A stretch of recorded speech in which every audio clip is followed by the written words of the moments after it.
All right, let's get right into it. Today, we're going way back to the 17th century, to the shores of Jamaica, to talk about one of the most legendary and, tragic cities in all of history, Port Royal. You see, this place had a reputation. It was a city of incredible extremes. I mean, people called it the treasure chest of the West Indies, but in the same breath, they'd call it the Sodom of the New World. This wasn't just another port town, it was a phenomenon. But here's the kicker, the very things that made it so famous, all that wealth, all that sin, its location right on the edge of the sea, that was all going to lead to its spectacular, unbelievable downfall. So how on earth did the wickedest city on the planet just disappear?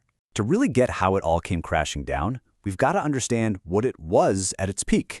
And let me tell you, at its height, Port Royal was, without a doubt, the center of the Caribbean world. And forget any ideas you might have about it being some sleepy little outpost.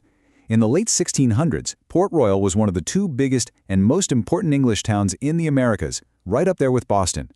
It was an absolute powerhouse of trade and commerce. But what was the real engine of this city? What fueled its economy? Piracy, plain and simple. The English actually encouraged pirates to use Port Royal as a home base to attack Spanish ships, and this brought just an insane amount of wealth into the city. I mean, think about this. 1 out of every 4 buildings was a bar or a brothel. It was a city literally built for indulgence, and it attracted all the legendary names. Captain Henry Morgan, Calico Jack, even Blackbeard hung out here.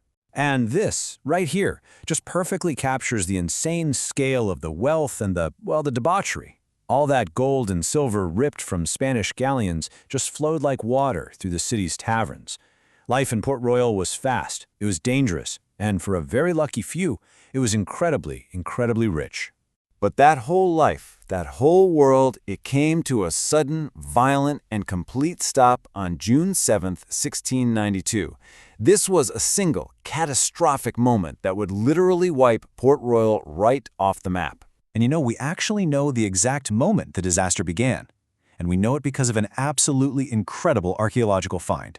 A silver pocket watch dated 1686 that was pulled from the ruins. Its hands were frozen at 11:43 a.m. That's the minute the world ended for the people of Port Royal. Just imagine being there. The city's own minister, a man named Reverend Emmanuel Heath, he survived, and he wrote this terrifying account. He described the ground literally opening up and swallowing people whole as buildings just collapsed all around him. It must have felt like the end of the world. So you might be asking, why was the destruction so absolute, so total? Well, the answer comes down to this one geological phenomenon called liquefaction. You see, Port Royal's fatal flaw was its foundation. The whole city was built on a long spit of loose, waterlogged sand. So when the earthquake hit that solid ground, it instantly turned into something like quicksand. And the sequence of events was just brutally fast. First, you have this massive 7.5 magnitude quake. Then, as the ground turns to liquid, entire streets lined with huge brick buildings just slide into the harbor. And if that wasn't enough, a huge tsunami then surges over what's left, washing away anything and anyone still standing. In just a few minutes, most of Port Royal was just gone. The human cost was, well, it's staggering. About 2,000 people were killed in the initial earthquake and tsunami. But it didn't stop there. In the days that followed, as disease spread from the polluted water and the dead, another 3,000 people died. The city's population was nearly cut in half. But here's where the story takes a really fascinating turn. The very disaster that destroyed Port Royal also managed to preserve it in a way that almost no other place in history has been. So what happens when a whole city sinks into the harbor that fast? It gets covered in silt where there's very little oxygen, and that protects it from decay. It basically became an underwater snapshot of life in 1692. That's why people often call it the Pompeii of the Caribbean. Just take a look at this map. The yellow line shows the protected area today. You can see just how much of the original 17th century city, we're talking entire streets, forts, the whole shebang, is now completely submerged, just lying there right beneath the waves. And the artifacts they found down there, it's just astounding. Archaeologists have discovered entire buildings still intact. They found pewter plates still stacked, waiting for a meal, pots still sitting on hearths, goods waiting to be sold. It's a perfect glimpse into daily life. And in this final crazy twist of irony, the earthquake even shook the corpse of the great pirate Captain Henry Morgan right out of his grave, washing him out to sea with the very city he helped build. So, After all that, why does this sunken city still matter so much today?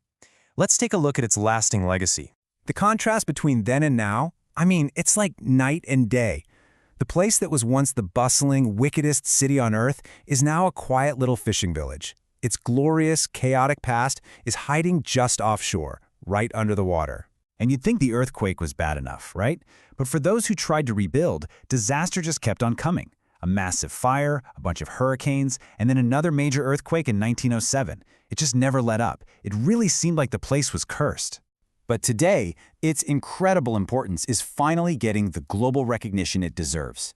Being named a UNESCO World Heritage Site really cements its status as this unique archaeological treasure, a perfectly preserved piece of our shared history, both on land and under the sea.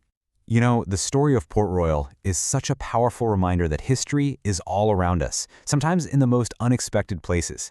It really makes you wonder, what else is out there, locked away by time and disaster, just holding secrets we haven't even begun to imagine?